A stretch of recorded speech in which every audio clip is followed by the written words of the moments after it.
नेमकं काय प्रकार घडलेला आहे? पंचवटी पोलीस स्टेशनमध्ये हिरावाडी परिसरामध्ये न्यू समृद्धी ज्वेलर्स या ठिकाणी साधारणतः 9:15च्या दरम्यानमध्ये काही अनोळखी इसम या ठिकाणी दुकानामध्ये ज्वेलर्स दुकानामध्ये या ठिकाणी शिरलेले होते.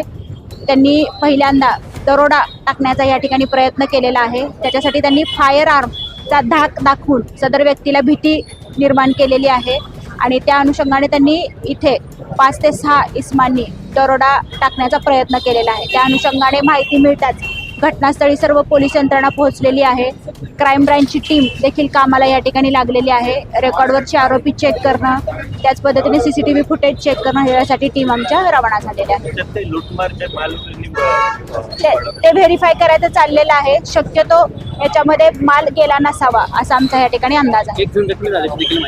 हो, एक जण ह्याच्यामध्ये जखमी झालेला आहे आणि त्याच्यावरती सिव्हिल हॉस्पिटल या ठिकाणी उपचार चालू आहे. त्याला 2 ते 3 टाके या ठिकाणी पडलेले आहेत. जो फायर आर्म आहे त्या फायर आर्मची मूठ त्याच्या डोक्यामध्ये मारलेली दिसत आहे. किती लोक आले होते आणि कशाने आले होते? काही साधारणतः 4 ते 5 लोक या ठिकाणी आल्याचं प्रथमदर्शनी दिसत आहे. तपास या ठिकाणी चालू आहे. नाशिक जिल्हा कायद्याचा बालेकिल्ला. AKP न्यूज नेटवर्कसाठी मुख्य संपादक अनवर खान पठाण, नाशिक.